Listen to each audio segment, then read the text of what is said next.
Welcome back to the Quiet on Set podcast. I'm Young Gruff, and I'm joined once again after a 2-week break by Lachlan Teely. And on episode 200 and... it's weird to say that. 201, we're going back to the OG format of news, and more fucking news. It's been 2 weeks. Back. So there's so many news. There's also so many trailers. We usually try to keep it down, to a few items.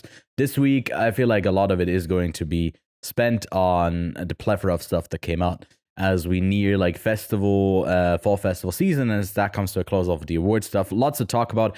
I had 2 intense weeks in Venice, and we just wrapped our 7.5 hour long multiple recording session for the most extensive festival recap we've ever done. It's not going to be like that in the final cut, but I feel like it might be double what we did last year, which is crazy. We ended up watching 71 movies. We talk about literally every single one of them for at least a couple of minutes. That's why it's so long. But we even had you on for that coverage. The episode, fingers crossed, should be up by now. It might take a bit to encode for like a 6-hour long video, but go give that a watch. There's a lot of stuff that you can jump around if there's anything specifically that you're interested in. We essentially watched the entire festival program. There's not a lot that we missed, but we're going to catch up with everything that released in September so far. I hear there is rumors of some kind of blocky Minecraft trailer that came out. We'll have to talk about that. I can't wait to get into that. But finally, to kick off the next 100 episodes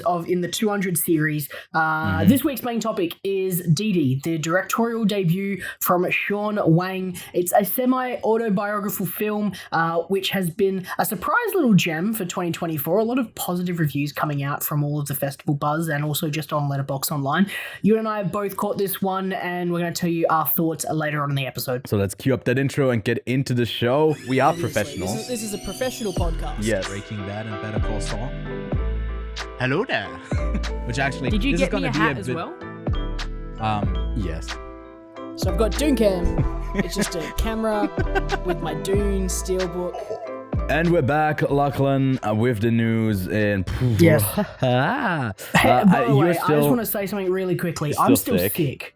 I'm still sick, and to make things worse, we're going into summer, and I say that even though it's just exited winter, but it's currently 27 degrees outside, and my air conditioning has stopped working, so I don't have a functioning air conditioner.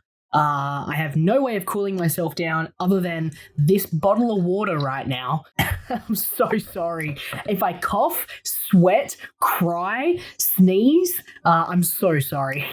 Yeah, skip around the timecodes if there's anything that specifically interests you. We'll briefly mention a bit of Venice again in what we've been watching. Like we said, we're going to cover Didi a bit more extensively, a film that we both really enjoyed, and that is out on VOD. So we actually go see it because we're going to talk a bit more about spoilers for that later on. But first up in the news were the Emmys. I had that noted down. I was kind of confused when I saw this won this many Emmys and whatever, because I had the show noted down for this Sunday. But apparently they are giving out, I guess, a smaller awards, a week and a half in advance. And Shogun already ended up breaking a bunch of records by winning 14 Emmys already, just for sound mixing, sound editing, picture editing, cinematography, period costumes, main title design, production design, prosthetic makeup, stunt performance, casting for drama, special visual effects, period fantasy makeup, period fantasy hairstyling, and guest actor in a drama for Nestor Carbonell. Impressive to pick that many awards up. I guess there was not that much competition in period fantasy makeup, and because they got a lot of those things. I assume they're gonna pick up a few other wins there, but if you haven't already, I think Shogun is definitely one of the best show, if not the best show that released this year, and very much worth checking out. Right? Are you almost? I thought you started it. I forgot if you actually ended up finishing it. Still haven't. I was meant to watch it with a friend. And we never found the time to watch it. And I like to commit to things, so I caught up with him recently, and I was Dad, I gotta watch it. This. And he's like, I'm gonna watch it too. And we've just got to set out a time to do it. So maybe I'll text him and say, hey, I need to watch this because it just broke a record for the most amount of Emmy wins, and I'm yet to see it, and I'm holding out for you. Maybe we could watch something else together. But I'm still very keen to see it. I've heard such great things. Yeah, I think you said this right before I left for Venice. I think we had a discussion as well where you're like, I might need to text him and say that I need to see this alone if it doesn't happen with the two of us soon. Yeah, but, I do. I need to see it. I mean, it's one of the shows. I'm looking forward to it being continued. I really was surprised because, early on it was said that it's a closed off thing, but you can definitely continue just in that setting as well, and with a lot of the characters that are going to be a part of the show still. But I would love to have a closer look at that show in spoiler fashion because there's so much to talk about. And then the other, I guess, big show so far, well, I guess mention, because we are recording this before the Emmys happen this Sunday. Show comes out on Monday, so this goes live. We're talking about the Emmys, but not actual the big awards. We'll do that, I guess, next week very briefly. But The Bear for season 2, not for season 3, has already won 7 Emmys as well for sound mixing, editing, picture editing, cinematography,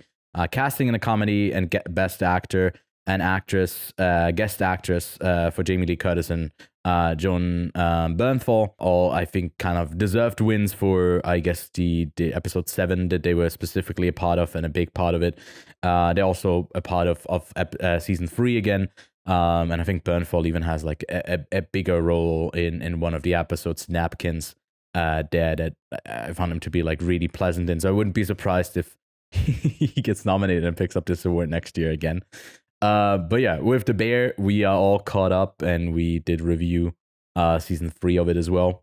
And I think it's a show definitely worth checking out still in all of its 3 seasons. Then yeah, I returned from the Venice film festivals. Yeah, the multiple ones in the last 3 years. But the festival had its awards announced, and we obviously went over this a bit more in detail in our Venice recap. But just to recap it here really briefly, Vincent Lindon, who some people might know from the film Titan, has won the Volpi Actor Award for Jouer avec le feu, also translated really wrongly into The Quiet Son.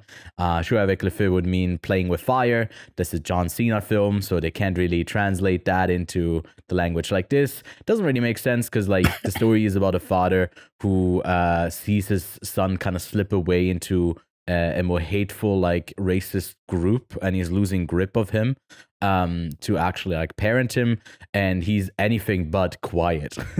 But it's that, I don't know, that saying of oh, he's the quiet one, he's actually pretty dangerous. I think it wants to allude to that. Pretty bad title, but great performance.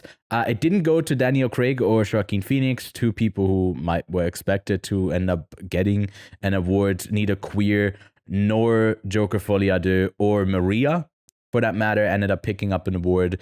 The acting award for actress ended up going to Nicole Kidman for Baby Girl. Really sadly, right before she was about to arrive in Venice to pick up her award, her mother sadly passed away, so she couldn't attend. So condolences to her and her family there. And then for screenplay, the award went to I'm Still Here, another pretty good film coming out of Brazil there. And then the special jury prize went to the third prize went to April, which was a bit surprising because it's a very much a festival film where there's long sequences that are locked off. There's basically nothing happening. You're just trying to soak in the mood, and it's really graphic. The movie starts off with a stillbirth, and it's a top-down shot. You see the woman on the bed giving birth and the baby being dead, and all of it, you see it coming out of her.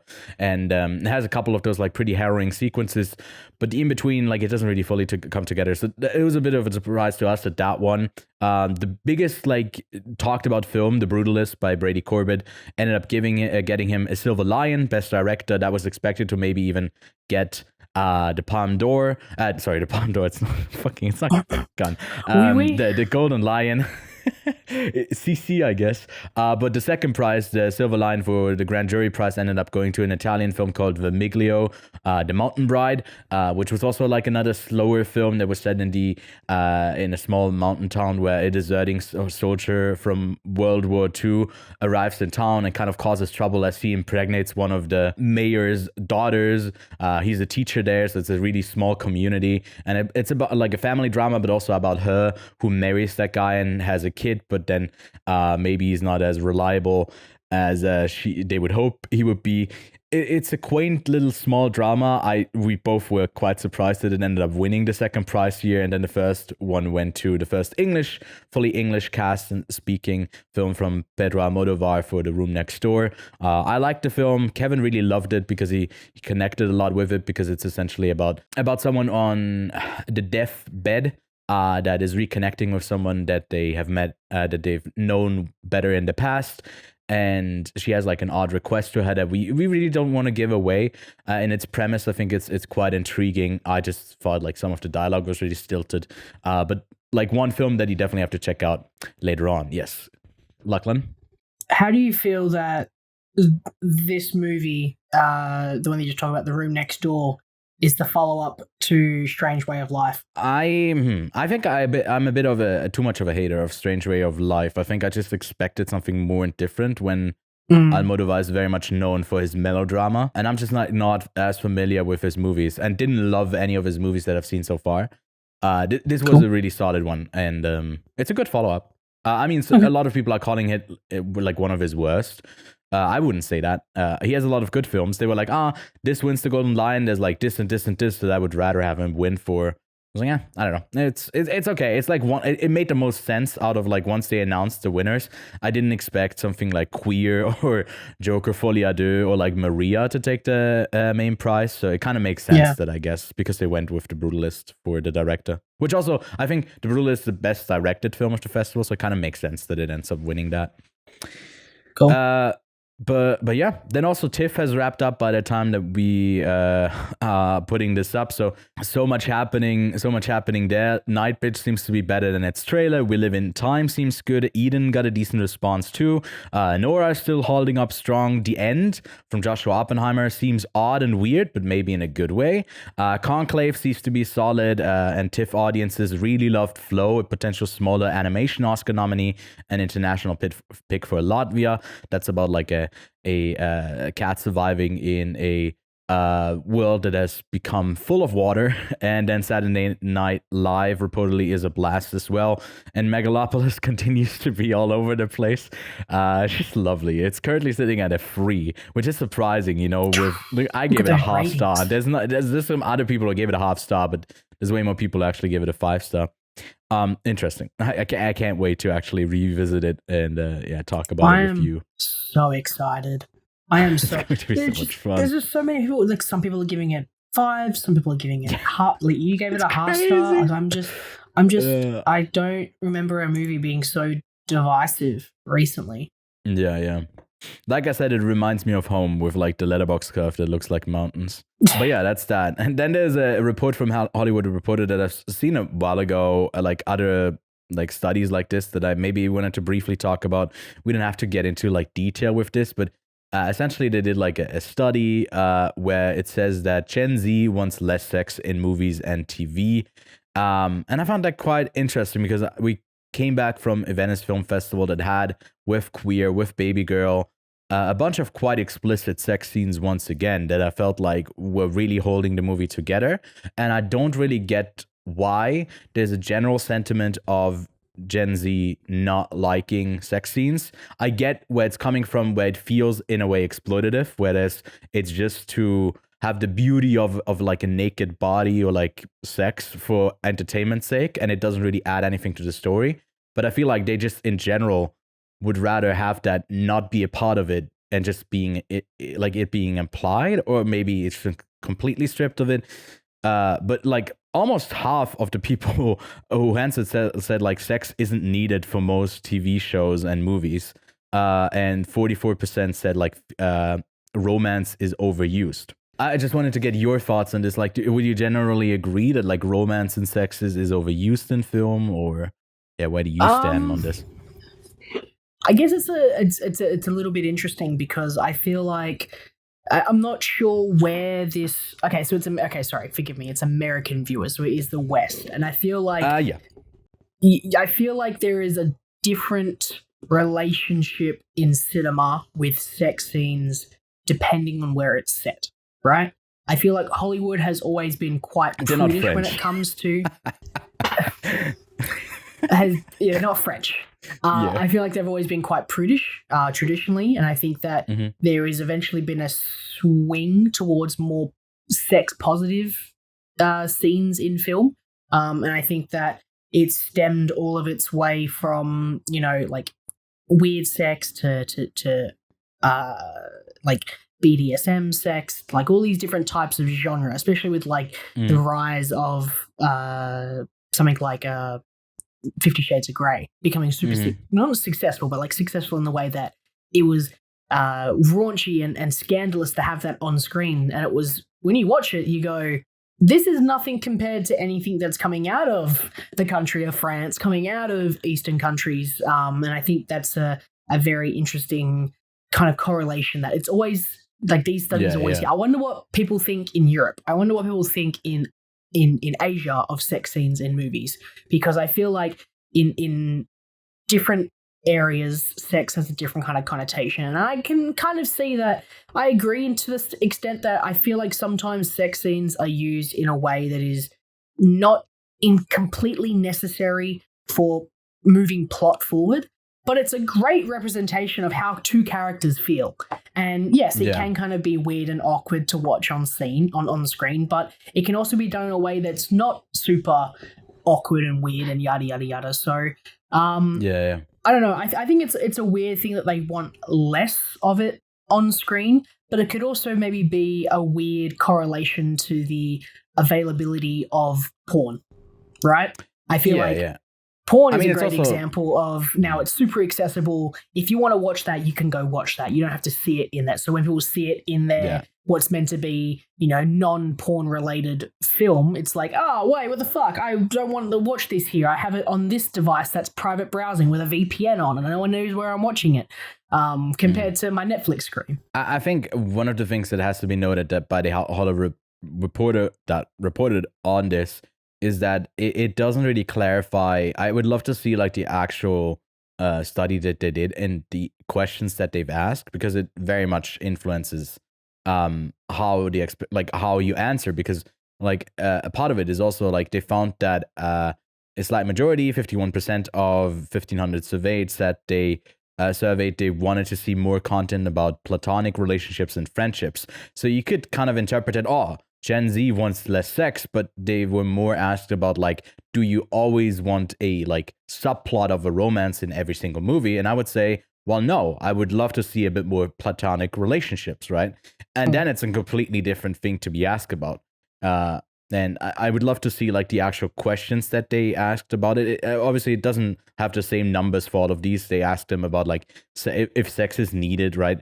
And they had the answers to that. But I mean, I would kind of agree. I would be on the same side that like I love to see more platonic relationships and friendships be the core of a movie like this. Could I ask you a question? Movies. Yep. Remember Twisters? Yeah. Oh my God, it was so annoying. Why didn't they kiss? Lachlan, why didn't they kiss? They should have kissed in the end. It's like, shut the fuck up. It's funny because in arguments, in movies where they want less sex, a movie where there is no sex, and there is a romance plot line, but it's not front and center. It's kind of read between the lines. You can see something going on there. Yeah. But because nothing was put forward, that conversation now arises of, well, there should have been a romance plot point. So it's weird because certain movies don't necessarily need it. Was it Rebel Moon that has the weird love story? I mean, yes, probably is Rebel Moon. I've tried to erase that from my memory so that I can go in watching the director's clean. But I'm pretty sure there's a romance story in Rebel Moon that's just it's not necessary to anything. And I get it. In that kind of situation, yes. And I feel like there is a weird love relationship story in a lot of movies. But I feel like you're going to take away good drama from taking away romance or taking away sex scenes. And I think that there are going to be, like, I'm going to assume We Live in Time has a sex scene. That's an upcoming, like, romance drama. And if it doesn't have that sex scene in it, might be like, oh, okay, these guys are prudish, they don't have sex. That could be the correlation because you don't have that particular scene in there with the relationship or whatever that relationship is. Right? I mean, it's also about intimacy, over there, so right? I'm using it. Yeah. Yes, it is as well. I'm only using it because it's literally on this screen over here. I haven't seen the movie, don't know about it, anything about it, yada, yada, yada. But like, one of the critiques coming out of Call Me By Your Name, right, by some critics for Luke Guadagnino was that like he like pans away from like a sex scene, I think, happening, right, and kind of goes to the bushes, and it's implied. And I've heard people that we met in Venice like say queer feels like an answer where like there's like a sex scene, right, and it kind of cuts away from it and it just cuts back to it, as even if it's like a fuck you to those who are like, oh yeah, you're being too prude, well here you go, here's the whole fucking thing. So like it's in certain films it just kind of makes sense for that to be a core of it, like movies like Queer, it would make no sense to have that sort of intimacy and that thing there, like the drive for sex and pleasure, and then also the drugs in that film, to leave that away. I can get why there's a critique for it in like more general movies, but I feel like blockbusters are already so clean that we're like it was a big outcry when like for The Eternals they had a sex scene in it. I was like, I don't know if that's that big a deal, you know, in the overall scheme of things. But yeah, we'll keep reporting on watching all of the sex scenes in every movie out there. I will go through every sex scene in the history of cinema, and I'll get back to you to decide whether or not we should actually have them or not. Then in some sad news, but I'd say the man has lived a full life, so actually it's just about like appreciating what he was able to contribute to pop culture. James Earl Jones has passed away, the iconic voice of Star Wars' Darth Vader or Mufasa in The Lion King, and in other roles. You know, he was in Click as well. Although he was uncredited as a voice there, but he has done a lot of like voice roles, I think more than he actually has appeared on screen, but just an iconic contribution to cinema history, with his such an iconic and great voice. Like low voice, let's go celebrate the films that he was a part of as he moves on. Actually, this is a perfect segue into a talking point in the quick news, which I think we should probably stretch out a little bit because it's an interesting one. Because with James Earl Jones's death now in place, the conversation comes up at Disney of how we're going to voice Darth Vader, because he has voiced Darth Vader in almost every single live action Star Wars story that's come to screens. And with his death, it obviously means they either have to find someone else, which he has a unique voice, and there are plenty of ways of getting around not having him. There are plenty of people who can imitate him, yada, yada, yada. But knowing Disney, they're most likely going to use AI or use some sort of digital enhancements. And it's a very interesting topic because this week as well, Disney has a legal battle over the use of Peter Cushing's CGI likeness in Rogue One, a Star Wars story that is to go to trial, which is a really interesting... Was that the one where they didn't ask them? They just did it, right? They kind of just did it from my knowledge. And with that, from the basic reading that I have, it's like, it's kind of fucked up. They didn't really ask anybody. But at the same time, without his character, and this is the kind of conversation I've got into it now, is like, without his character in Rogue One, is the story any lesser? Could they have gotten around not having him in the story? Could they just have a different general? Could they just have a different plot point that revolves around him? What do you do it think of often this? Enough. You do it often enough to like say, oh, I guess this is just another person who was just then and there in charge of this. It's not like, obviously it would be canon and it makes sense for him to be there, but I feel like it's never really essential unless you are literally crossing over to a moment that has happened in another film, which would be kind of bad in the writing regardless, right? So you could definitely write around this, and you should, I feel like, in this case. it was just like a bad precedent to be set by Disney. Just like, oh yeah, we can do this, and we will just do it. And it's hard, like if you don't fight it like this legally, right? What is holding them back from just doing it again and just like losing a bit of money, losing a bit of good press on it, like getting bad press? But what else? They still get to do it. So here's my next question, right? Because that's what I wanted you to answer with. Yes, they can get around not having his character in there, right? If I'm honest, Grand Moff Tarkin, cool character, fantastic in A New Hope, but not as iconic, in my opinion, as Darth Vader. So, Ewan, could you still use Darth Vader now without having James Earl Jones come back and do the voice lines? What would you do? Would you AI or would you impersonator?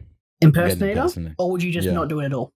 It's passing on the torch to a new legacy, you know, especially for a completely voice role. There's a lot of talented people out there, and Hollywood's obsession with just casting pretty big names for voice cast is a bad thing regardless. And he's kind of someone who stands against that, who has a unique voice that stands out. And I feel like there's impersonators. Like, there's a reason why as easily they were able to do Rick and Morty. Maybe it's a bit easier because like his tone of voice, the bass in his voice, maybe that is really hard to replicate, especially like acting with it as well.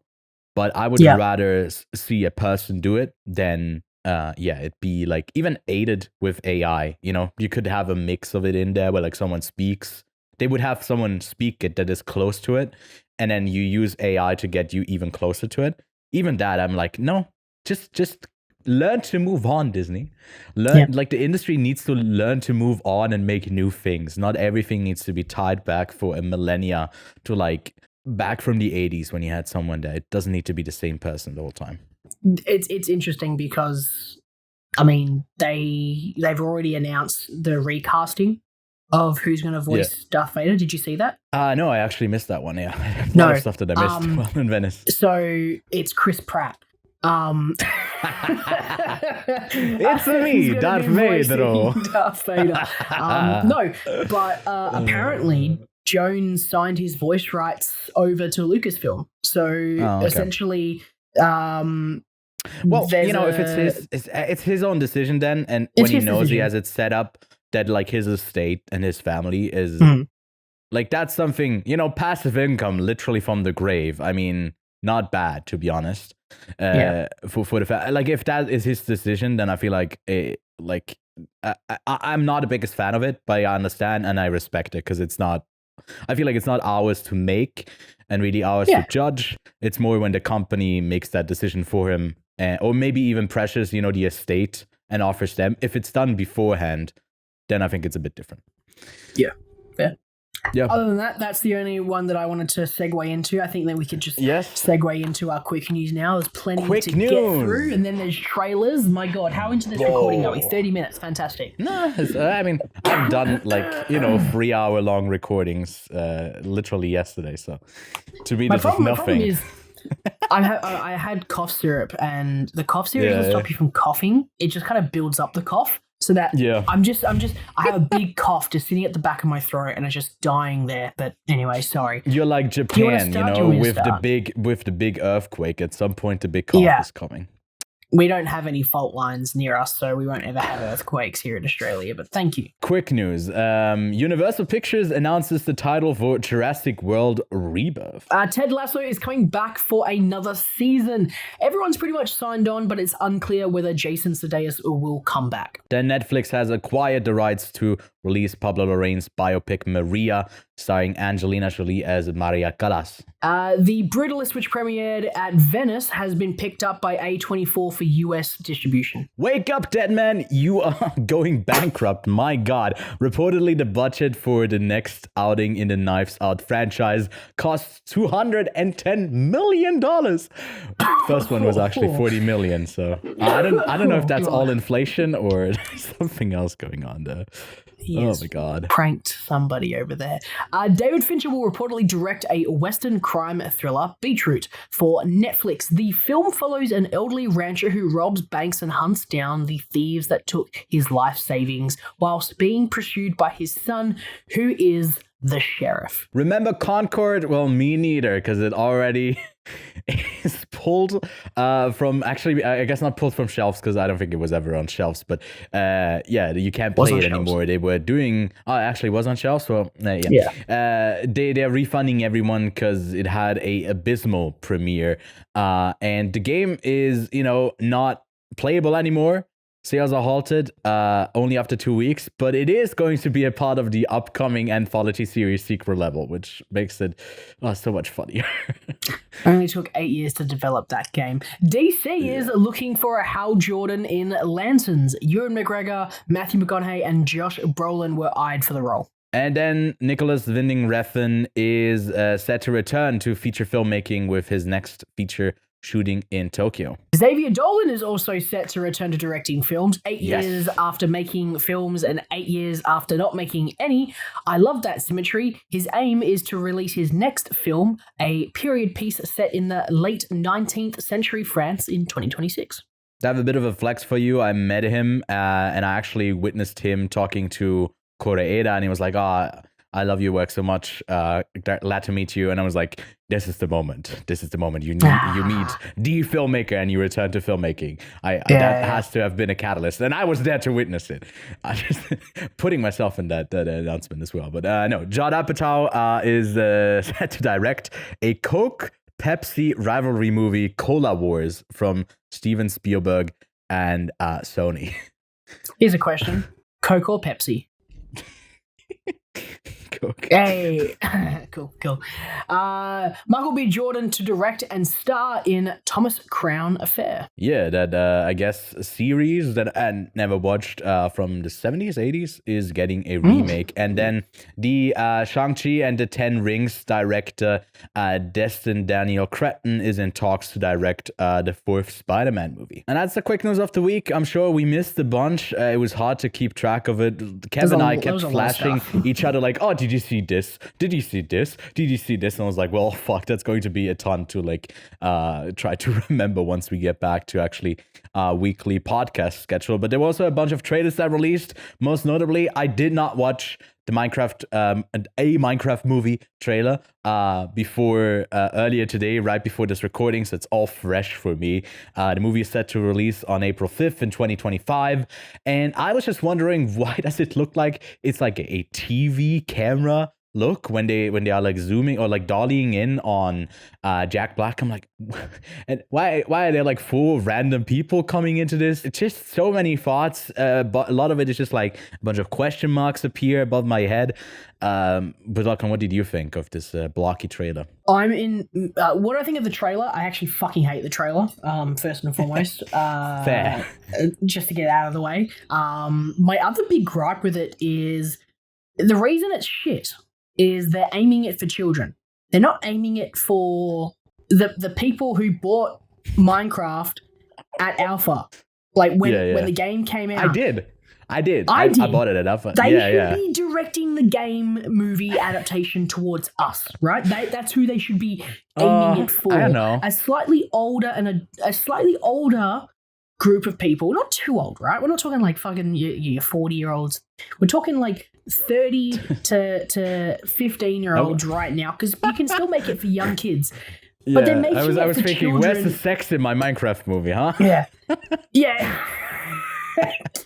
Sorry, I keep going. That's a good one. But the really annoying thing is just, why are you making a movie for people who aren't going to appreciate it, right? They're going to make money off this movie because it's Minecraft. Kids are going to go. When is this releasing? April 5th? April. When's that? Yeah. That's not school holidays. No, but it's going to be a hit. Like, they released it at the tail end of spring, so they can have it in theaters if it does well for like 2 months straight, right? If it doesn't have much that is going to sell. That is going to make this movie a couple $1 million because kids are gonna go. Just a couple. Hey, I used to play Minecraft before I played Roblox. Let me go, and before I played Fortnite, let me go watch this movie. And let me go and see it a couple times. And it's unfortunate that they're making it for kids. That's all I gotta say. Super Mario Bros. Movie, right, last year did crazy. Now, if definitely, like, my question to you would also be like, what do you think, like, which one will do better? The notable thing here is, like, with Minecraft, it only has about a 15-year-old history. With Super Mario Bros., you have way more, right? And that one was catering towards children as well, where it could have gone more into maybe the older audiences, right, who appreciate it. But I feel like it was kind of towing that line enough for being dumb illumination slop, that kind of everyone could kind of enjoy it in a way. I didn't think it was great. I didn't hate it either. You think this one is going to be similar that way, or will it be like really just made for children a bit more than even the Illumination, like Super Mario Bros. Movie was? Okay, so I think that it's going to be worse than the Illumination one, because I actually think the Mario movie wasn't that terrible, and it's because animation. Because they, it was animated. Yeah, they know that the parents are going to be there, but from what I've read, that these guys are just making it for kids, and they're making it brain dead, skibbity humor, from what I can tell. And for me, it's just like super frustrating. Sorry. What? Did you see the clips of like the young Australian committee thing, politicians that were like talking, or like, where's my Gen Alpha hat in the skibbity? She was giving like a speech that had it. I actually haven't. It's so funny. She puts in a bunch of like Gen Alpha lingo. It's like, it's just a couple of pretty brain dead clips coming out of like the Australian Parliament. The thing is, I know it's only got 15 years, but Minecraft is one of the best-selling games of all time, right? There's no Minecraft 2, right? There's no, I mean, there's spin-offs Minecraft's done, but Mario's got a lot of games, right? And that makes it better selling in terms of pure profit, because it's spread across a whole bunch of different games, but as an individual game, Minecraft has sold a shit ton. I think I've bought it like 3 times, like personally myself. Like I bought it at Alpha, I bought it on PlayStation, and then I think I bought it on PC again because I can't remember for whatever reason, but whatever. But I think I bought it for like 3 times. So yes, you only have 15 years versus X amount that Super Mario Brothers has, but the problem they're going to have is Illumination made the movie for Mario to be, you know, for kids, but other people are going to enjoy it as well, right? Yeah. This one, I don't know. I don't see any relation to me enjoying it just as a watcher. I know I'm especially not looking forward to go seeing it in cinemas, because when I went to watch Mario in cinemas, there was 1 billion children there, and I know that there are going to be worse children, like, you know, like the real, like, bad iPad kids, like the ones that are. Oh yeah, like they've never played. They never played with mouse and keyboard. They've only been playing Minecraft either on an Xbox or on iPad. Yeah. And if they're introverted and they start to talk to you, they don't know what to talk about, but they want to talk about like Minecraft and stuff. It's like, I just want to watch my movie and you don't talk to me ever again. I don't know, man. Are you regularly talking to children at cinemas? No, I'm not regularly talking to children at cinemas, but I was at the Mario Brothers movie, because there was a kid to the left and a kid to the right. And I was on my phone, and they were like, "Do you have games on your phone?" And I was just, but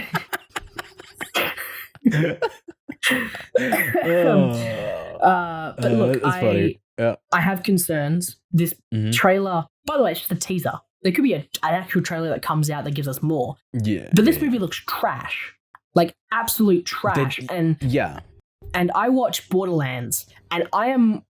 Oh, wait, it's coming out next year. No, Borderlands will be the worst movie video game adaptation this year, but Minecraft is next year's. I feel like, it could very much be. They didn't show us anything of the actual plot or what's going on there. Felt really random in who they plug into this. What's his name? Jason Momoa in there, and then... Jack Black, who's having the worst year of his entire career. Yeah. I think he should say... No, a bit more. Also, why are they... I mean, they would have given a stack ton of cash. Why are they live action? Like, just make them animated, dude. Like, I've already seen, because like, the world looks so stuffed. Yeah, I've seen 3 different adaptations of the trailer where they make them animated, like different people animating it, right? And it looks way better, because it's just, there's a clear disconnect from, like, okay, they're on a green screen. Oh, okay, yeah. Like, we know it's not one of those Disney 3D projection booths. It's literally a green screen, and you can tell.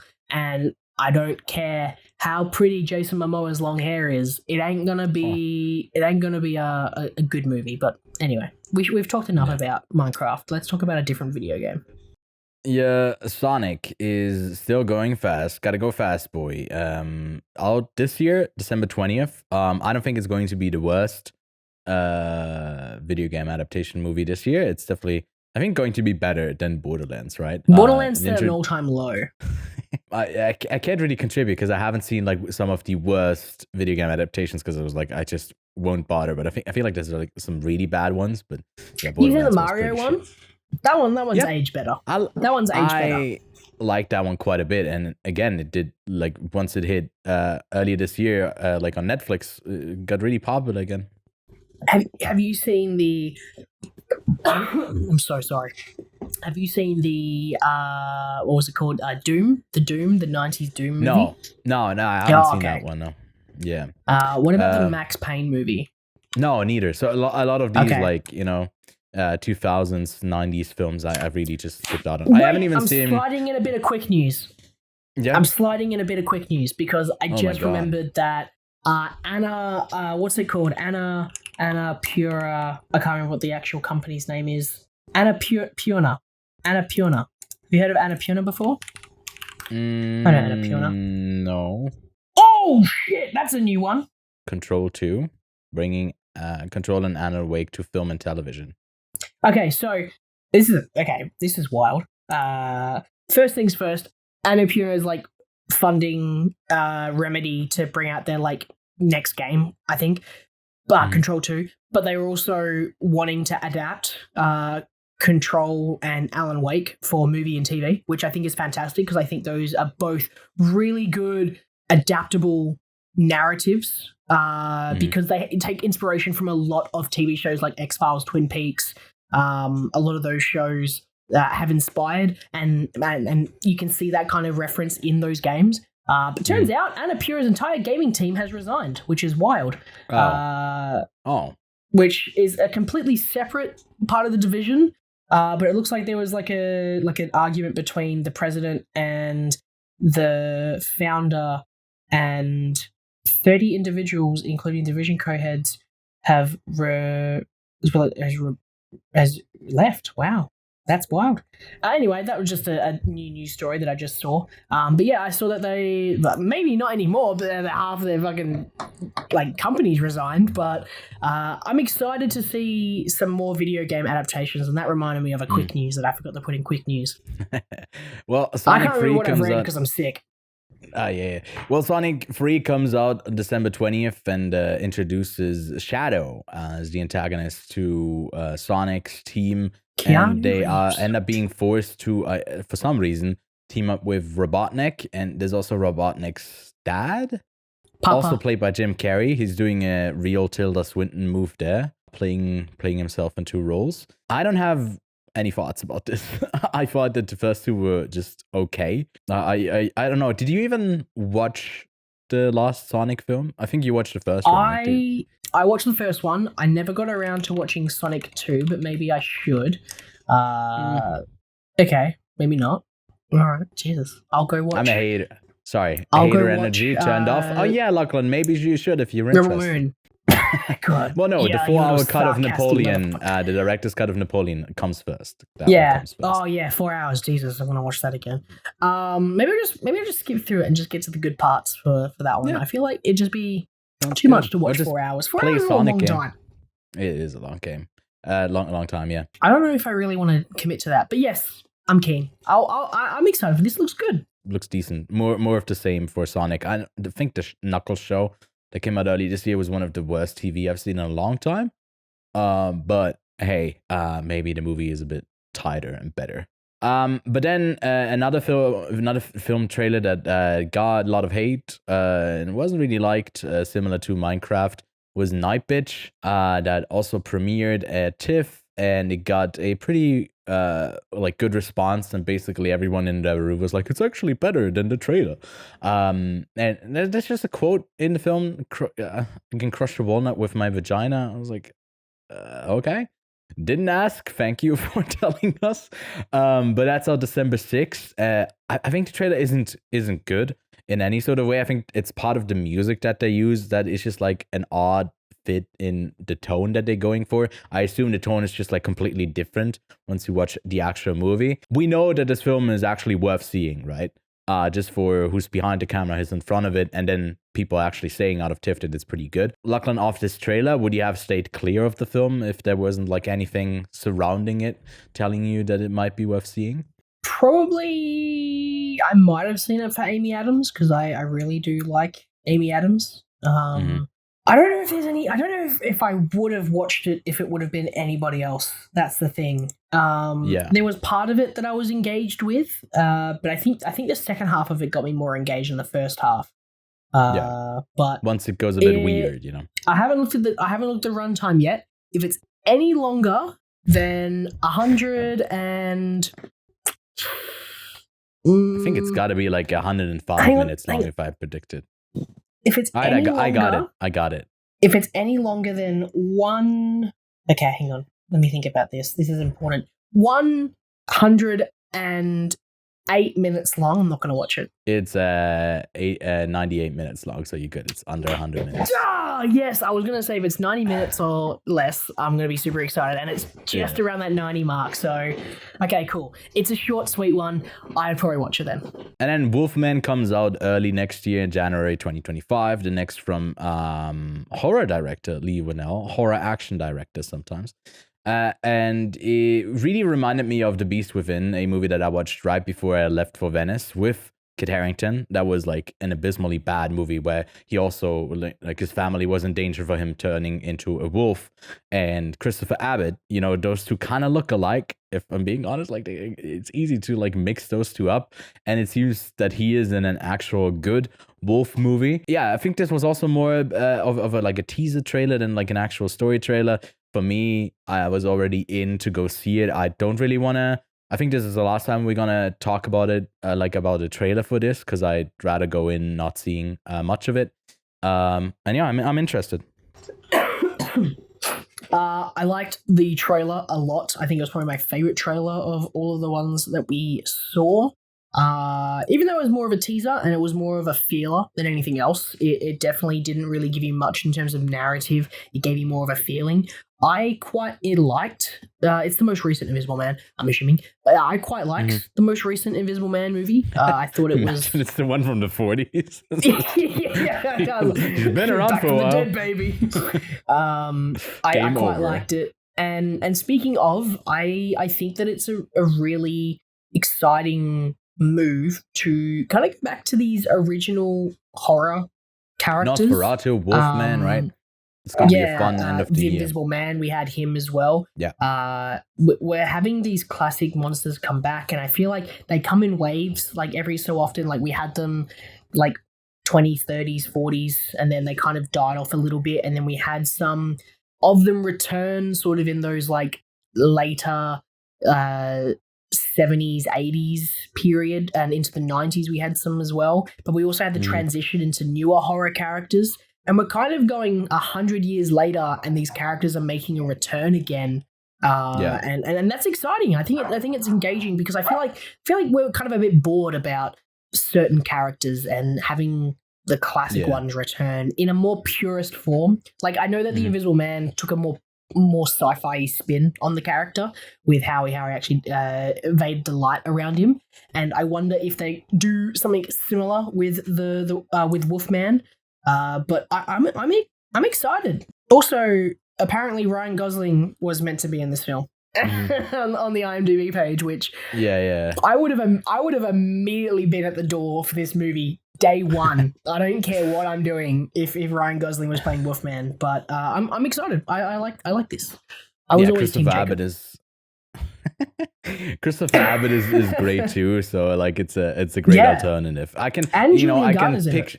Yeah, and I can picture Christopher Abbott hairy a bit more naturally than I can with Ryan Gosling. I guess something that no one asked for, but I just shared that information about. Got to support those Aussie directors as well. I was about to say Christopher Abbott isn't Australian, but no. Ewan and is didn't know that he was. Yeah, he's an Aussie. Okay. Well, cool. Let's talk about. He played Adam in Saw. Exactly. That's why I said game over there. We're talking about references. Sorry, I didn't get your reference. Yeah, it also didn't really make sense. I just randomly said game over. It didn't really connect too much what we were talking about. Yeah, it didn't really work, did it? I think it was a good. I should have just kind of left it in there. Now I had the option to cut it out. Now we're talking about it so much I can't talk. Apparently, he's also doing an Upgrade, a TV show, which is kind of cool. Because I actually thought Upgrade was pretty dope. Update was pretty fun. Upgrade was fun. Yeah. Insidious Chapter 3. Yeah. Upgrade. Good. Invisible Man. Good. Some short, whatever. Wolfman. He's got a pretty good record there. Like 2 swings and a miss, but like not a miss, but like a no ball. Yep. We'll be there Thursday to cover it. I'm sure it will be our main review in Thursday? January, which is usually January. Never mind.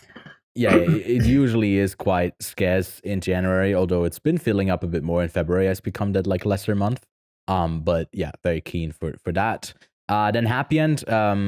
You can kind of just skip through that trailer if you haven't seen it, Lachlan. It was my second favorite film coming out of Venice. It's from Noah Sora. He did last year's Opus, Ryosuke Sakamoto, which was just like filming his father, basically playing his most iconic songs. And he has like a narrative feature here that is set in a slightly futuristic Japan that is riddled by earthquakes and is bound to be like a big one incoming. But all of that is just like a background for this coming of age story of a couple of teenagers who are in a school. They pull off a prank, and in a response to that, a justified response at first, but then you like start to question it more. The school starts installing like the super surveillance of like tracking them at all times, and if they step out of line, they get like points deducted, so they're like punished for their behavior. And this group of teens are kind of rebelling against that. And I just found, similar to like how Didi feels, it just kind of captures, obviously something futuristic, but it captures something about like coming of age and like grinding up the existing status quo that like is keeping you down in what you actually want to be, and kind of finding yourself there as part of a group, but also as your own person. I found it really, really beautiful. And I think it's going to be an underrated film that not a lot of people talk about. So I'll take the time to shout it out here. So keep that on your radar. It doesn't have a release date yet, but I'm very happy that it already is starting with its promotion. Yeah, my full endorsement. I watched 71 movies in Venice, and this was my second favorite, so that's quite high praise. Then another film that played at TIFF was Hard Truths, the new from Mike Lee, which is actually wrong, right? It's not Mike Lee. That is a U.S. state senator. That's the wrong one. What is his name? No, it is from Mike Lee, but I wrote Mike Lee, but it's Mike Lee with an Leigh, and I wrote Mike Lee Lee. She's like a really unpleasant person, rub up against literally everyone in her life. And from what I've heard from the reviews coming out of TIFF, it can be tough to really be invested in this character that like apparently there's no real justified reason why she's the way she is to the extent that she is like in her behavior. I already found the trailer really frustrating, so I don't know how much I'll enjoy this. If it feels like it goes to a place where you end up really pitying this character at some point, where she tries, like you can feel all the hurt that has caused her to be like she is. But are you interested in Hard Truths, or what did you think of it? I can't remember it. Quick fact. Everything you just spoke about for the last 3 minutes, I didn't listen because YouTube decided to recommend me the Mads Mikkelsen dancing scene from another round or drunk, depending on which area you are. So I've just been watching that for the past 3 minutes. It's just spectacular. But I did catch that last part because it actually stopped just before you spoke about it. But I kind of agree. I feel like this is, hear me out, this is your old oak. Yeah. You're gonna see this and you'll be like, I don't get why people like this, and I'll be like, yes, I understand. You see what I mean? I have no qualms with it, but yeah, it could be good. I might watch it. Could be good. It's going to be interesting. But so far from the trailer, it seems like it's a British person complaining a bunch, and I was like, well, I feel like there's already enough of that in real life. I don't know if I need to have like 90. Why do you hate the British? Why do you hate the British? Lots of reasons. Because I'm technically also British, which makes Show me off. hate them. I mean, technically me too. Yeah. But why? Because I'm like to like on first degree, on like second generation, I would be British. Well, I'm a criminal because the entire reason Australia exists is it's 6 generations ago, maybe, like such a long time ago. All right. Okay, Jesus.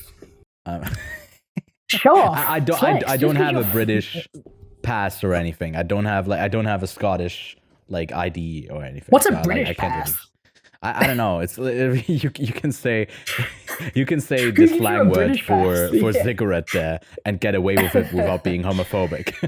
That's the British pass. No, the American pass here with The Apprentice. Passing it over to you. October 11th, it's out. Trump sent a cease and desist when it premiered back in Cannes. It's from the director of Holy Spider, and I think it's a pretty solid film, but it didn't have a distribution company in the States for a while. A really small distributor picked it up, Briarcliff Entertainment. I think the biggest hit has grossed like less than 10 million or maybe even less than 5 million so far. So, this movie could do a bit better. The movie, like I say, is pretty good. I think the trailer is also pretty good. And yeah, I don't know if I'll be rewatching it, if like it's not that good, but it's one of the better performances of the year from Sebastian Stan. If it's coming out in your region, then I'd recommend seeing it. And then the last trailer here, Nickel Boys, got great reviews out of TIFF. We're just going to shout it out here. Have you not seen that yet? I haven't seen A Different Man yet, but that one's, coming out. I think it's coming out like this week, actually. Soon. In limited release, at least in the States. I feel like that's going to be his better performance. I feel like that's his performance one. This one looked like fun. Yeah. It is more fun. He's doing like the impersonation. He's like working that line of being too over the top, like it quite well. It also is doing just his early years up until I think the mid 80s. So you don't really get into like the escalation of all of it. Like it's called The Apprentice. We are like, the movie ends 20 years before he starts that show. It's kind of ridiculous, but yeah. Then the Nickel Boys got great reviews. I haven't seen the film. October 25th is the release date for that one. Looked quite intriguing from what it was framing. Seems to be like an emotional story there, and the reviews have been crazy good coming out of TIFF. So I hope it can live up to what people have been saying about it. But yeah, that's it. Lots of trailers, lots of news, man. An hour in, we're talking just about news. So a reminder that, us attending these festivals, us covering these things in so much detail, much appreciated if we if you leave a like and subscribe to get these weekly podcasts. And wow, oh my God, we're celebrating it. It's like fireworks going off. I didn't mean to do that. Didn't mean to do that. If you do the thumbs up, it's just like, oh yes, there it is. But yeah, do that on all the platforms that you can, and on the podcast platforms. If you leave us a rating, that's much appreciated as well. But hell yeah, it's party time. So stupid. Me when I watch Alien Cubed. No, Lachlan, let's get to what we've been watching.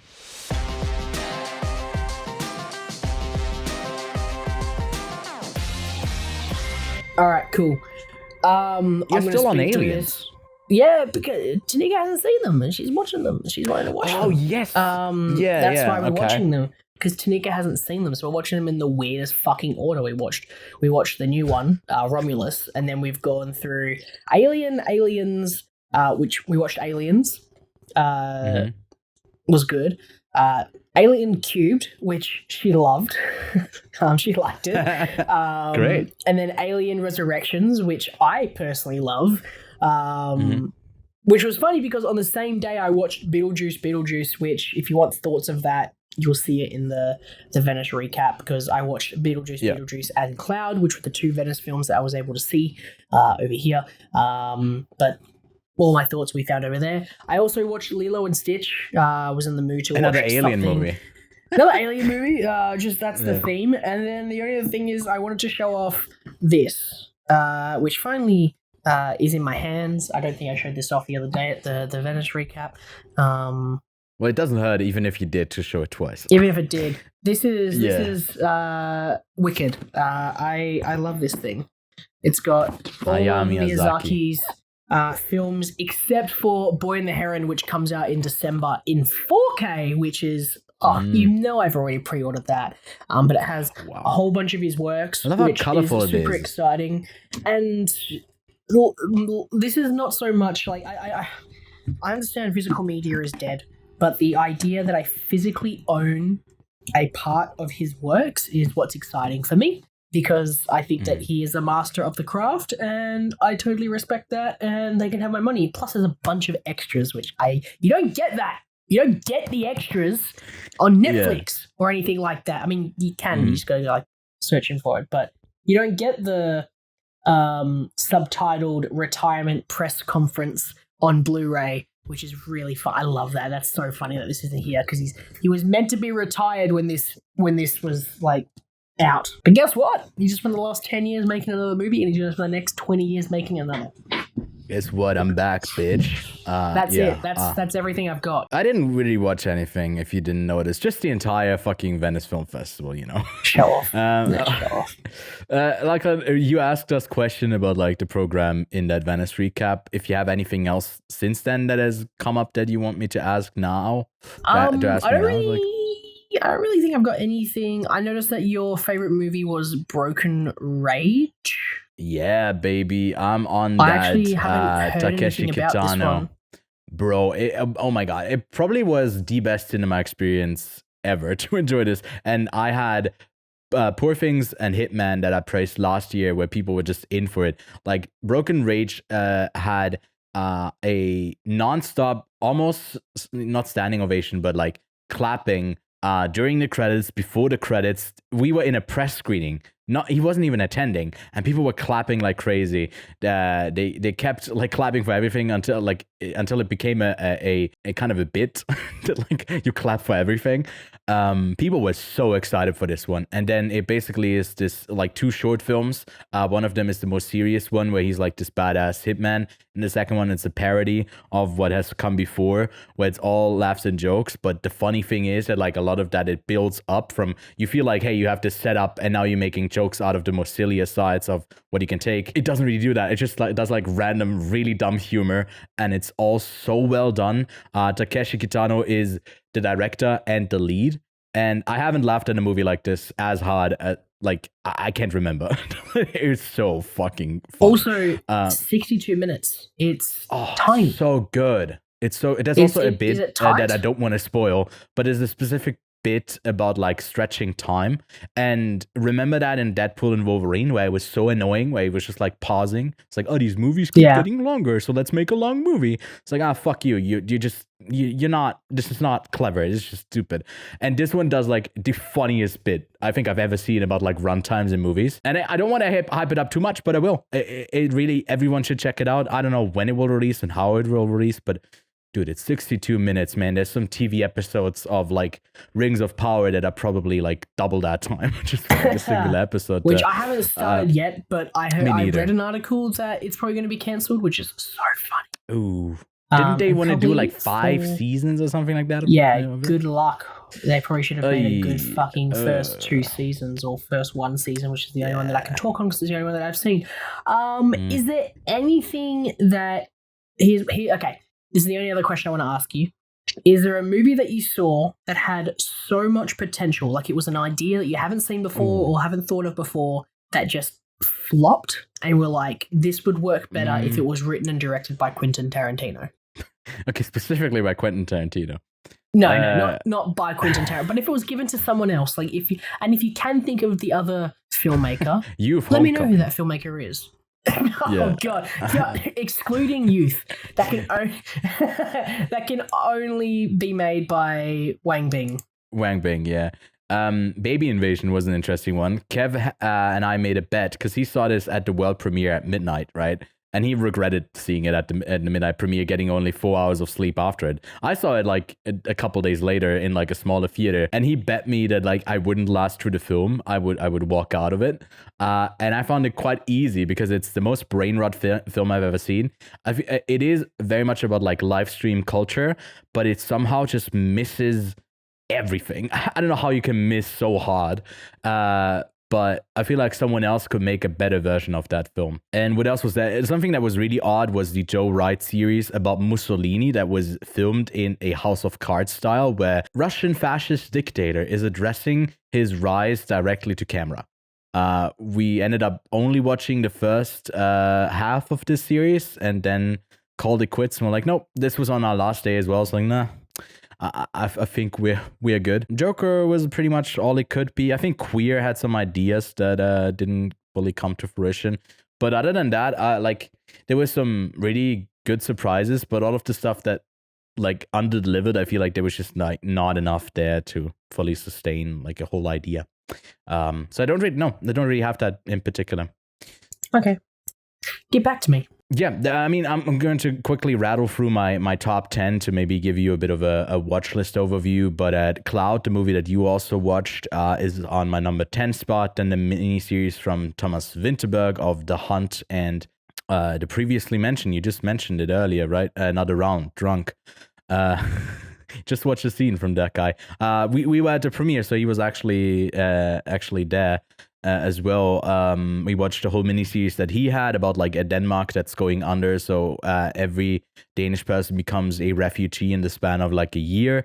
The new one from Bodies director Halana Rain, a Dutch director, has Nicole Kidman and Harris Dickinson in a crazy workplace love affair where she's the CEO and Dickinson is taking control over her and Baby Girl. That's my number 8. Disclaimer, the new Alfonso Cuarón show that's over on Apple TV Plus is my number 7. Horizon Part 2, Horizon and American Saga Chapter 2. We got to see it at the world premiere. We're one of the less than, I think, 700 or 800 people who have seen this film in the world. And I feel immensely privileged because it was really good. And when we reviewed the first one coming out of Gun, I was saying that like it just felt like I need part 2 right now to say if part 1 was bad, and not really good. And I feel like part 2, I said part 2 needs to be like a 4 and a 4.5 for part 1 to be good. And I feel like it has delivered on that. I think it's really good. September 5th, my number 5, The Quiet Son, a French film at my number 4. Then I got a Norwegian film called Love that's part of a trilogy that's called Sex, Dreams, and Love. That I really adored. It's going to be like a smaller one, hard to find when it releases, but I definitely highlight that again. The aforementioned Happyend, and then I already talked about Broken Rage, and I'm definitely going to watch more Takeshi Kitano films. He's a great director, but also as an actor, like he's worked in comedies, in TV, in film, and series. Like he's done it all, and I think he's also done like coming of age films that Kevin kept bringing up with Happyend, a film called Kids Return that I definitely want to see. So yeah, Venice was a lot of fun. I think overall it was a bit underwhelming when it comes to the competition. I had higher expectations for some of the films, and yeah, this year I think Gun was a bit better than Venice, and last year maybe it was the other way around. It's hard to tell. But yeah, that's my top 10. Hope you got some recommendations of it, and I have my full 71 movie long list linked below in the description. I also watched Terminator Zero. I think that's also a pretty good one over on Netflix. Animated, gets pretty brutal. A different take on the Terminator series that is fun. I haven't seen all of the any after the second one, to be honest. But this one got me interested in the franchise again. I hope it gets continued. And yeah, worth checking out. One of the best animated shows of the year. But that's it for what we've been watching. Feels like it's almost that's it for the episode, but we still have a full movie to review still. I'm very excited for this one. This one came out back at the end of January, early this year at the Sundance Film Festival. It's Sean Wang's debut feature. His other film that was also kind of shot simultaneously with his actual grandmother. There was a documentary that ended up getting Oscar nominated, and I think it actually even won an Oscar, if I'm not mistaken. Was kind of is a nice little pairing with this because it basically taps into the same kind of atmosphere. But Lachlan, tell us. What's Didi about? In 2008, during the last month of summer before high school begins, an impressionable 13-year-old Taiwanese American boy learns what his family can't teach him: how to skate, how to flirt, and how to love your mom. I never read that synopsis. I love that it says like How to Love Your Mom. Because my God, I don't know what your experience was. I quickly had a kind of skip through because I didn't have time to fully rewatch this one. I had to like jump through a couple of scenes, and man, it almost got me to tear up. I know I'm someone who easily cries. It's like some emotional stuff, but I think this movie is just tapping into something that is so eerily relatable. I'm just going to ignore Lachlan laughing at that. But it comes. I agree. There we go. It comes in at the perfect runtime for Lachlan too, with 94 minutes. It has been received very positively, almost like an 80 or a 4 across the board on Letterboxd, a 4.1 on IMDb, a bit lower, 7.6, and on Metacritic a 78. It is. I don't know what the budget was, but I don't think it was more than a couple of $1 million. The gross of it in the States was 4.6 million, and hopefully it will. I don't know if it will get awards consideration. I don't think it's like that high in what people will take away. Like its ceiling isn't that high, but I hope it makes a bit of money on digital release, and we are happy to contribute to the promotion of it here. We're going to talk about it briefly in non-spoiler fashion, but then we really urge you to go check it out yourself, especially if you're like in the same kind of generation as we are. When you grew up in the 2000s, this movie taps into something that I found incredibly relatable. It felt like a time capsule being put back into like certain emotions that I feel like are also not just of this era, but it has like the surroundings, the technology that is coming up that to me really threw me back. But I really love this one. Who doesn't love to prank someone with meatspin.com or like the old school YouTube layout as well? I remember that too. Yeah, Lachlan, I want to hear from you first, because I don't know how you felt about it, how much you liked it. I saw your rating, so I kind of already know where you're going to land up. I'm sorry I got spoiled, but I didn't want to rate it because I know you see it and then you get a couple steps ahead of me and you're like, you must have loved it. Yeah, he doesn't like what I know. I'm a big advocate for when you watch a particular thing or consume a particular type of media, whether that be game, movie, music, art, any kind of thing, depending on where you are with your current like state of mind can affect heavily. And I'm currently going through a period of time where I'm reminiscing on childhood and everything. And one of the really interesting things is how many correlations I have with this movie about my own personal childhood. I scooted as well, mostly, but I did skateboard for a tiny little bit. Wasn't that great. Switched over to scooting at this sort of like end of primary school into high school era. I made YouTube videos with my friend on an iPod, and we edited it with Windows Movie Maker. And uploaded it to YouTube. And this is in 2008. This is probably closer to like 2009, 2010.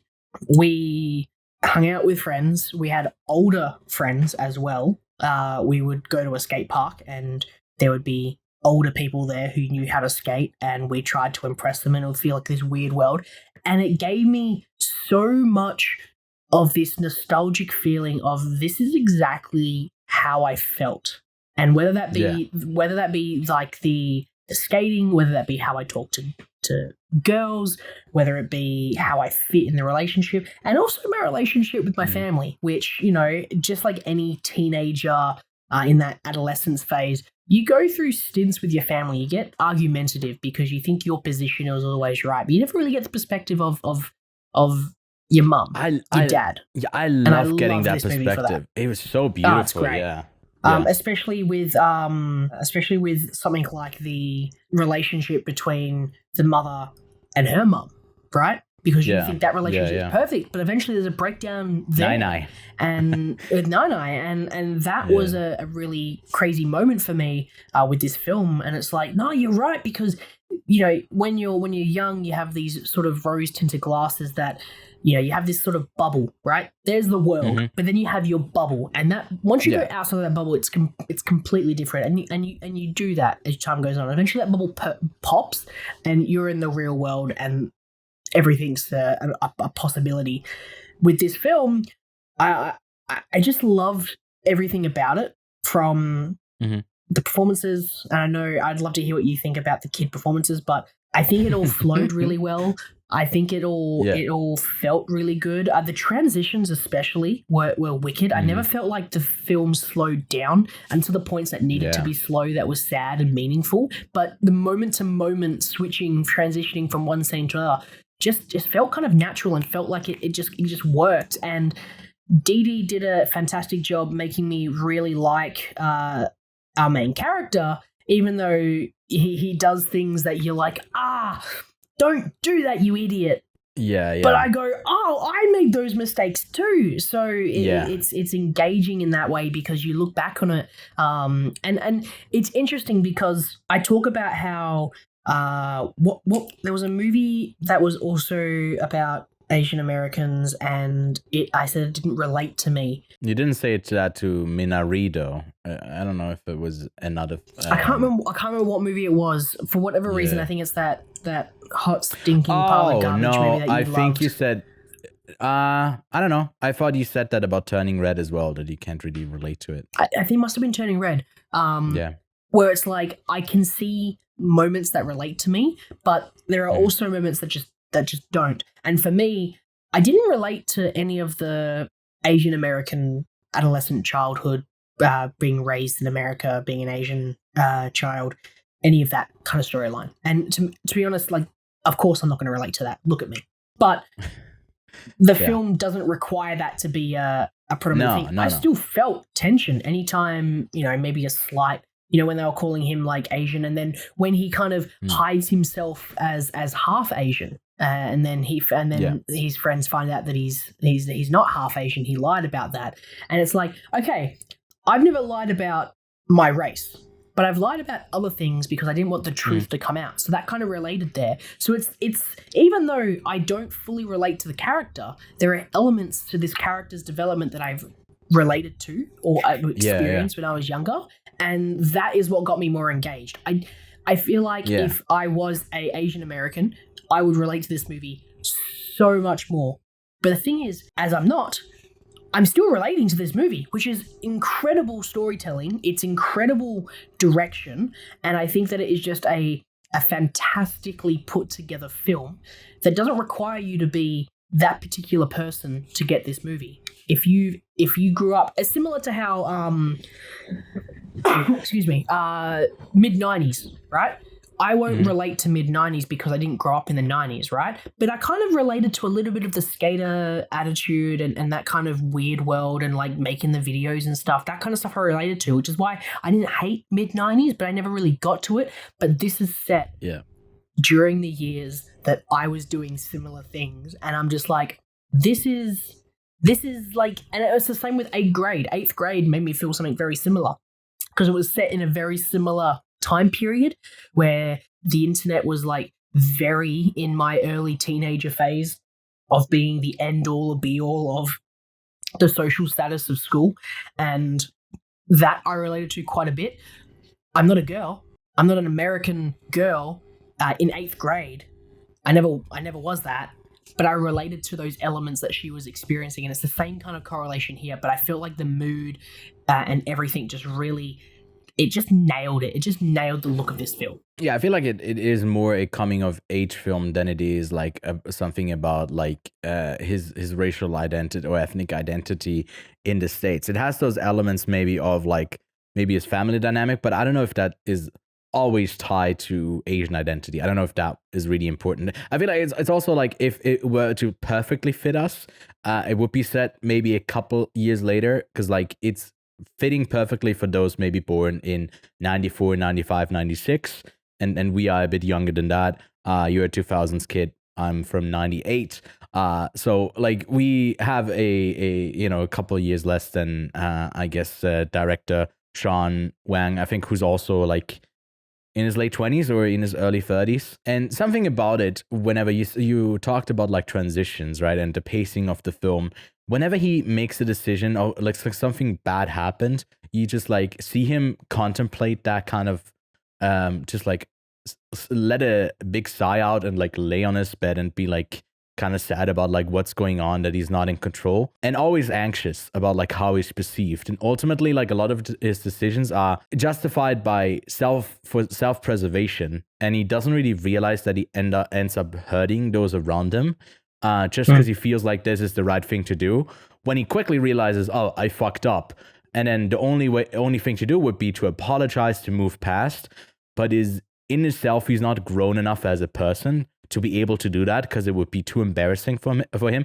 So he digs the hole even deeper, or like starts to construct a web of lies. And what I really, really enjoyed is that it isn't about like him doing so many lies until he has to complain, which is the structure of so many films, which make it really like it's thrilling to see that unfold in a story where you're like, oh, when's the house of cards going to fall down, and he's he's gonna have to answer for like all of his lies. It's not about that. It's like all of the little things where you can really relate with the little white lies that he has to have a better standing. He lies about like what he did with a girl because he feels like in the moment that might be the right choice, because he really wants that like immediate thing of like he makes those impulsive decisions that you make as a kid, because you're not thinking about the how someone else would feel if they would figure out, as long as you can keep up the lie, it's good for me, so I'm going to keep doing that, especially in the way that he behaves to his sister and his mother. And then once the sister, who's already older, kind of reacts to noticing, oh, he's not doing so well, she becomes a bit kinder as well towards him, while he is not really aware of it. You can clearly see that he's not really 100% seeing that. And that is just such great writing to bring that out of it, that you got that feeling, you understand. I gotta say, even the kids and the teenagers, I understood every single person who popped into this film and their emotions. And that's impressive to pull that off. I don't think even 8th grade was able to do that in every scene. I found something about it really, really impressive. And it's just also really quotable. And there's one line with if you ever pee in my lotion again, I'm going to period in your mouth, which is just an all-time great. Yeah. There's just a lot of stuff that's great in it. I think the look of it is also great. It's filmed on a digital camera and the Arri Alexa 35 with anamorphic lenses, but it definitely has like a digitally added, post-added, grainy film look to it.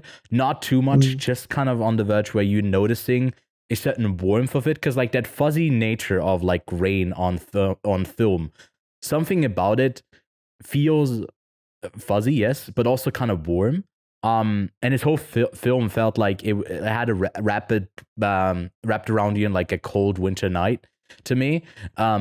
I really adored it. I think the little score sting early on each time he sees his crush Madeline is also like very, very cute, where like it has maybe a score or nothing, and then just like that sting keeps popping up because she arrives, as if it's like an entrance of a bigger character, and you can see that like this is a moment in his life where he is suddenly something is playing in his mind where he can't focus on anything else because he's so fixated on a girl, which is when you're young, the whole world around resolves around like one person that you get overly involved with without even anything happening, and you're just overthinking every single step along the way and end up fumbling. And all of that is like super relatable, and even if the kid makes a lot of mistakes, he's like easy to root for. He's super lovable, and I think the whole, I'd say, background story that happens with his mother, that you just kind of get glimpses of each time that he is kind of seeing her,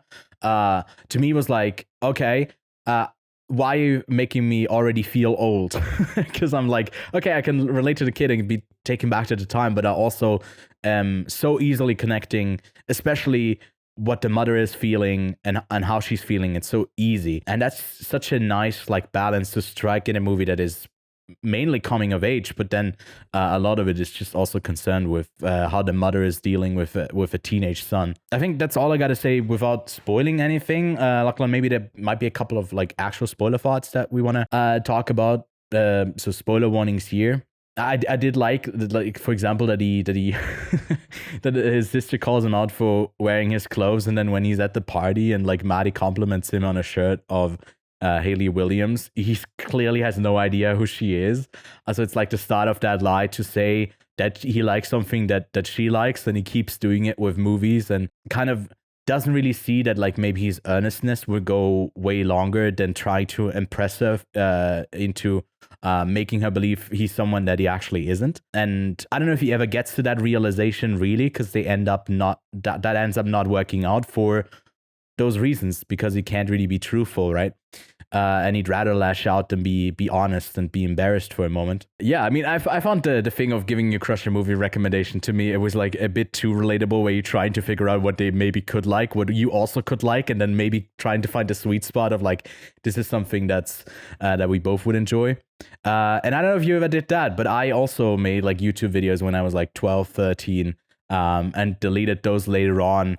And regretted it, because like there's no way of actually getting them back, and it feels like a memory's lost. Just unlist them. You don't need to. I don't know if that was an option back then to unlist them. I don't think you just regret had to delete it. I You don't regret it? No. I mean, me neither. It wasn't anything good, but it was very, very funny to look back on those. But yeah, anything else that like stood out to you that like is specific to the plot? Yeah, I thought that the because we talked about romance today, and how it's terrible in movies, but I felt that at first it becomes a narrative of I'm going to get this girl, and it's engaging because I feel like everyone goes through that particular period when they're younger. Might not be a girl, might be a boy, might be whatever you want. They go for that person, and everyone goes through that kind of like, what are you going to say? What are you going to text?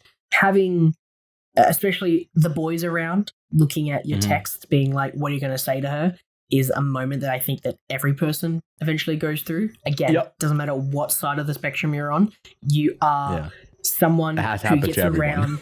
It happens, right? Everyone's just like, what are you going to text him back? What are you going to text her back? What are you going to say to them? And then there's always that mate who's like, you should tell them this, that, yeah, you're going to fuck, yeah. It's these little tiny things. And it leads on to that meetup where she's like, oh, have you seen Star Wars? And he goes, yeah, of course. And she goes, what color is he? And he goes, I don't know, some sort of metallic chrome color. And you see that, you're like, I've seen Star Wars. That's embarrassing. And then it leads on to like, hey, do an ET impression. And he's like, and these little genuine scenes that honestly didn't funny like, movie have as well. dialogue, but like it was a funny movie because of how awkward it was, and my brain goes out of my brain for a hot moment. It goes back in time to remembering those moments that I had, right?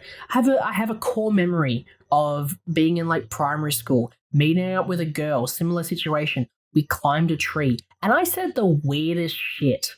And, you know, we had a kiss. Yeah. Ooh, groovy, right? We had a kiss and I'm sitting there, I'm like, that is the most embarrassing thing I can think I've ever experienced if I was to witness that. If I was someone just walking past being like, what the fuck are those two kids doing in there these days? And it's like, I mean, I see it now, right? Now that I'm older, I'm looking at iPad kids and I'm like, I can't stand the things that you are saying to me.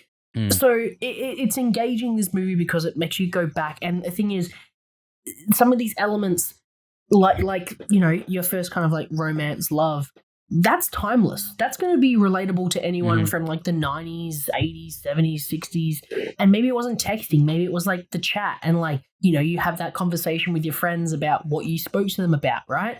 There's a fantastic Grease song,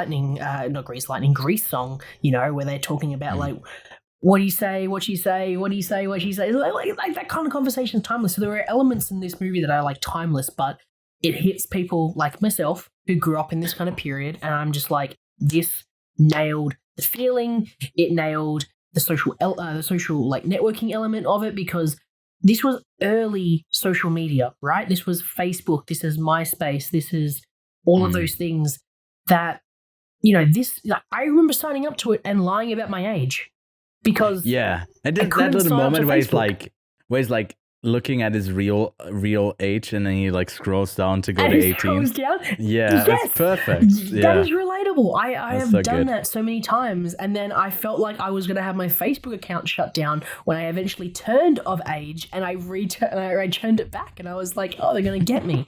So I didn't change it until I was like 16.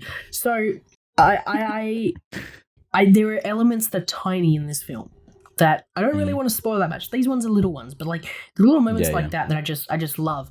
What I will say is and this is nothing against the film, but I feel like they still haven't perfected the internet. Like there are elements to how they showed the internet that just didn't feel right. Like the flow of the typing just didn't feel right, and the typing doesn't feel right. And the thing is, that's not on them because we just haven't got a way to represent anything that's digital. You don't have a way of like using that Wayback Machine to actually have those digital pages and then interact with them. You can get them back, right? You can see that look again and then recreate it through motion graphics, but then to interact with it, I don't know why, because it shouldn't be that difficult. And so like, I'm a bit confused. It shouldn't have deleted all that footage just like that. Like it should have had a loading bar. Like it should have deleted, and you shouldn't have been able to scroll that quickly and all those things load. Now, to be fair, internet in Australia is extremely slow. And I don't know what it was like in the States, but I'm assuming that in the early 2000s, late 2000s, it still wasn't fantastic. But like there are elements cable. There are elements that take their time to kind of simmer, and we haven't really perfected how we show digital social networking in film, and I feel like there hasn't been a perfect way of doing it yet. I feel like texting has kind of come to a point where there are good ways of doing it, bad ways of doing it, and there are ways that I just don't like. But I feel like usually it's the indies that just do it. The indies that just do it and don't care about like that they're actually not allowed to do it. Those work because they're literally just doing it. But each time there's like a text and it's the only text that someone has gotten from someone, even though they know each other, it's like, okay, that's something off about this here. Or like the texts are way too big. It's like, are you a grandmother in your 80s? Like, why is your font so big?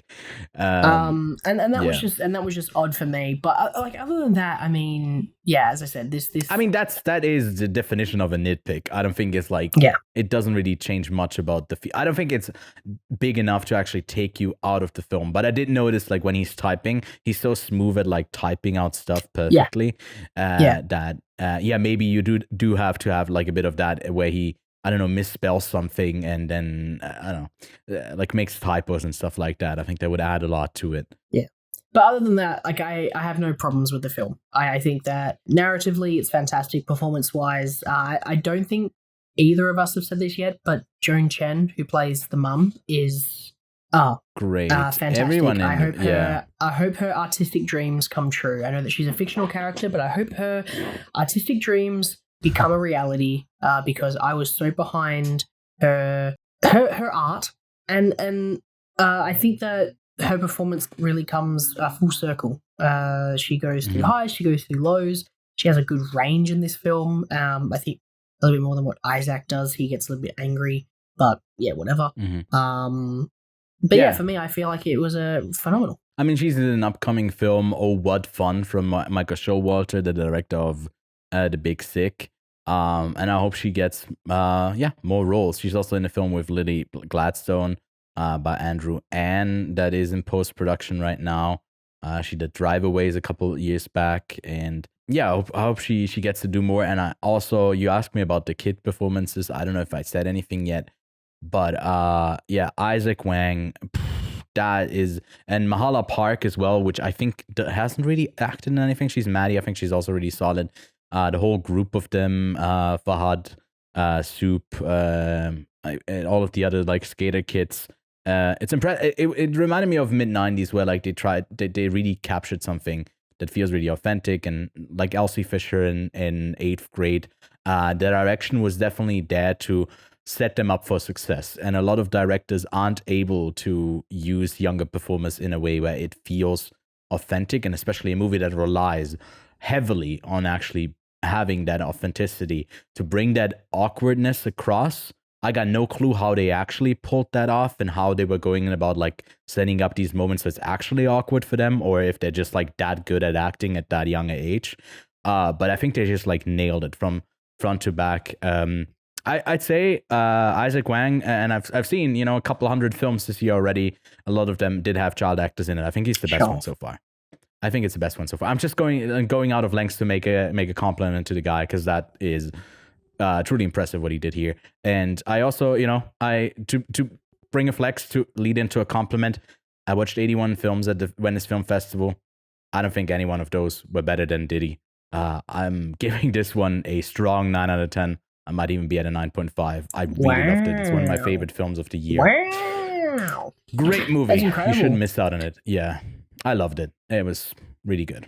I realize I haven't added my movies to my ranked list yet for 2024, which is a privated list that I'll release at the end of the year.